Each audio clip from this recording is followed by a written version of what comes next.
This video is about how to avoid using the VLOOKUP function when you're doing certain kinds of analysis on corporate data. It is also an introduction to the workings of the Excel data model.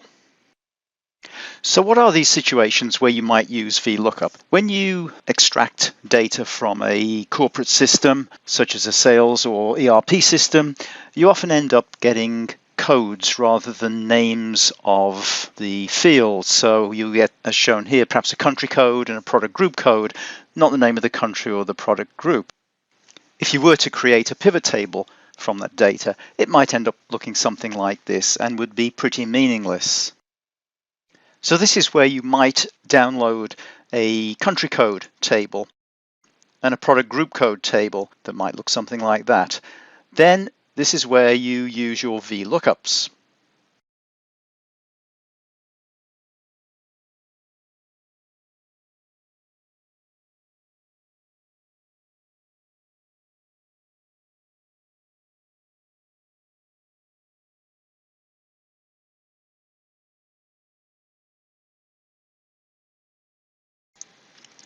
This time we'll create a pivot table using the names of the country and product group rather than the codes.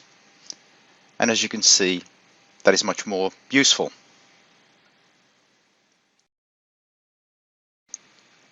But there's a better way using Excel's data model and the Power Pivot add-in. The first thing I'm going to do is convert all these Excel ranges to tables. And I know some of you may have already done this if you use structured references.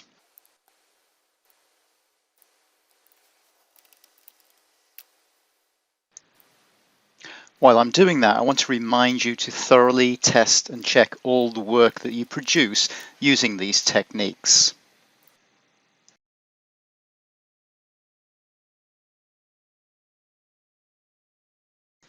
You'll see that I've added a table for months. I've called it time.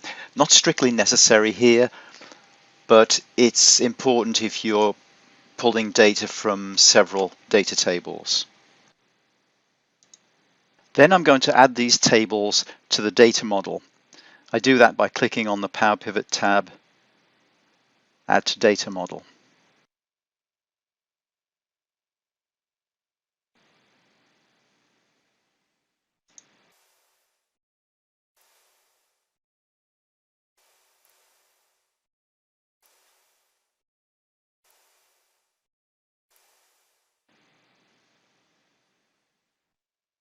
So these are the corresponding tables in the data model. In this case, they're linked tables because they're linked to tables in Excel. In reality, it's likely that you will import data without putting it into a spreadsheet.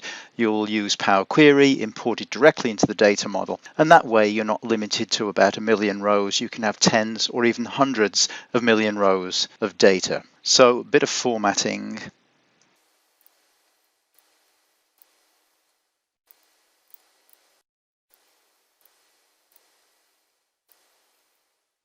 Now we can switch to diagram view, and we'll rearrange the tables in what's called a star schema layout with the fact table or data table in the middle and the dimension or lookup tables around the outside. Then we use drag and drop to create relationships between the fact table and the dimension tables. And having these relationships in your data model means you don't need to use the VLOOKUP function, index match, or even the new XLOOKUP function. Back in Excel, we can create a pivot table using as the data source this workbook data model and using the country and product group names from the respective dimension tables.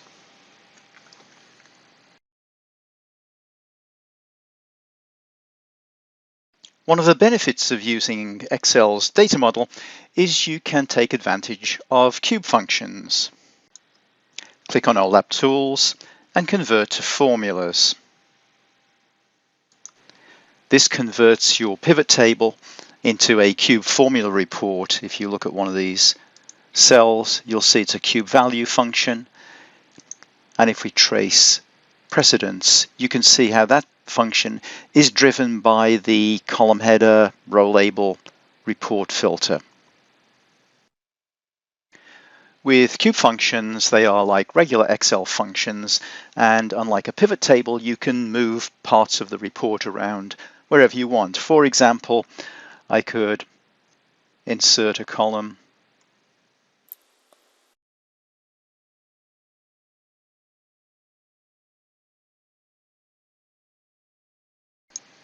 and create a product subtotal, just as an example.